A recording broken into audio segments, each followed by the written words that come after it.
প্ৰিয় দৰ্শক, এই ভিডিঅ'ত মই আপোনালোকক জনাবলৈ চেষ্টা কৰিম ইণ্ডিয়ান অইল ডিগবৈ ৰিফাইনাৰীত ওলোৱা চাকৰিৰ বিষয়ে।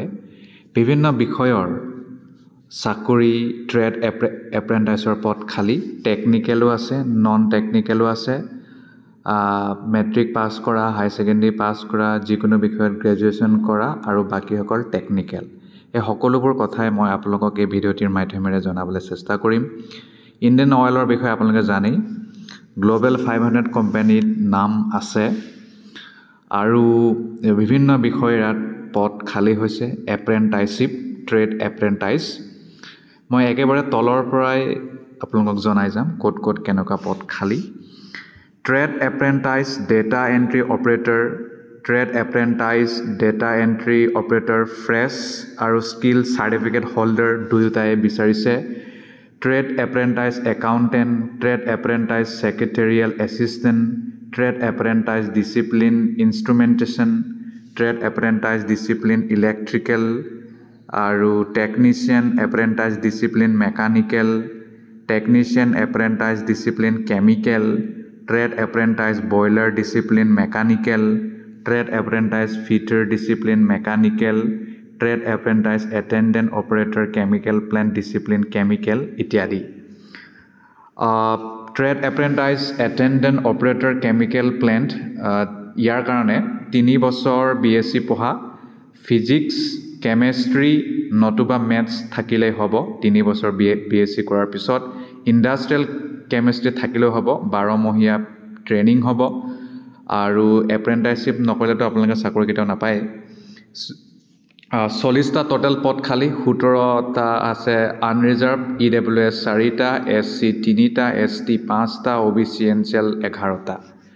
ঠিক তেনেকৈ trade apprentice fitter discipline mechanical, matric pass কৰা লগত ITI থকা আৰু 2 বছৰ ফিটাৰ ট্ৰেড কৰা আৰু 12মহীয়াই হ'ব। টোটেল 5টা পদ খালী, unreserved 2, EWS 1, ST 1, OBC 1।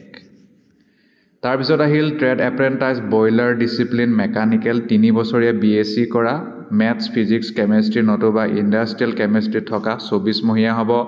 Total 2টা পদ খালী, আনৰিজাৰ্ভ 1টা, OBC NCL 1টা।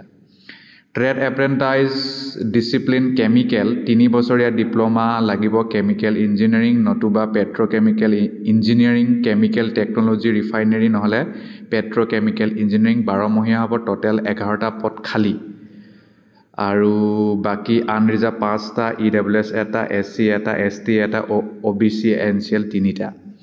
তাৰপিছত আহিল টেকনিচিয়ান এপ্ৰেণ্টাইজ ডিচিপ্লিন মেকানিকেল, 3 বছৰীয়া ডিপ্ল'মা লাগিব মেকানিকেল ইঞ্জিনিয়াৰিঙত, 12মহীয়া, টোটেল 30টা পদ খালী। তাৰ বাহিৰে নেক্সট আহিল টেকনিচিয়ান এপ্ৰেণ্টাইজ ডিচিপ্লিন ইলেক্ট্ৰিকেল, 3 বছৰীয়া ডিপ্ল'মা লাগিব electrical engineering, diploma in electrical and electronics engineering, 12মহীয়া, মুঠ 10টা পদ খালী। টেকনিচিয়ান এপ্ৰেণ্টাইজ ডিচিপ্লিন 3 বছৰীয়া diploma in instrumentation engineering, instrumentation and electronics, instrumentation and control engineering, applied electronics and instrumentation engineering, 12মহীয়া, 5টা পদ খালী।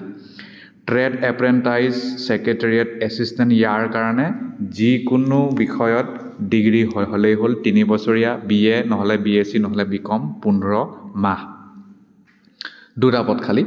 ট্ৰেড এপ্ৰেণ্টাইজ একাউণ্টেণ্ট, 3 বছৰীয়া, BCom লাগিব, 12 মাহ, 1টা পদ খালী। Trade apprentice data entry operator freshers apprentices হ'ব, ফ্ৰেছাৰ ক্লাছ 12 পাছ কৰিলে হ'ব, যিকোনো ষ্ট্ৰীমত কথা নাই, 12মহীয়া হ'ব, 5টা পদ খালী। Trade apprentice data entry operator skill certificate থকা হ'ব লাগিব, ক্লাছ 12 পাছ লগত স্কিল চাৰ্টিফিকেট থকা হ'ব লাগে, ডমেষ্টিক ডেটা এণ্ট্ৰি অপাৰেটৰ, 12মহীয়া, 1টা পদ খালী।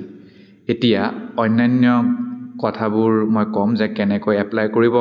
এপ্লাই কৰিবলৈ হ'লে www.iocl.com যাব লাগিব। তাত আপোনালোকে অপশ্যন পাব ৱাটছ নিউ, ৱাটছ নিউত যাব, ক্লিক কৰিব, তাত পাব এংগেজমেণ্ট অফ এপ্ৰেণ্টাইছেছ, তাত ক্লিক কৰিব। তাৰপিছত আণ্ডাৰ ৰিফাইনাৰীজ ডিভিজন 2025 ক্লিক কৰিব, detail advertisement of Digboi refinery, তাত ক্লিক কৰাৰ পিছত click here to register apply on NAPS পাব, তাত ক্লিক কৰিব, আকৌ পুনৰ ক্লিক কৰিব, click here to apply online on IOCL portal তাত আপোনালোকে ফিল আপ কৰিব লাগিব ইমেইল ID থাকিব লাগিব ফোন নম্বৰ থাকিব লাগিব ভেলিড সকলো তাৰ দ্বাৰাহে আপোনালোকক জনাব SMS এলাৰ্ট হোক ইমেইল হোক বাকি বেলেগ ৰাস্তা নাই অনলাইন মডতে এপ্লাই কৰিব লাগিব অনলাইন এপ্লিকেশ্যন আৰম্ভ কৰিব পাৰিব www.iocrecruit.in 28 নৱেম্বৰৰ পৰা আৰম্ভ কৰি লাষ্ট ডেট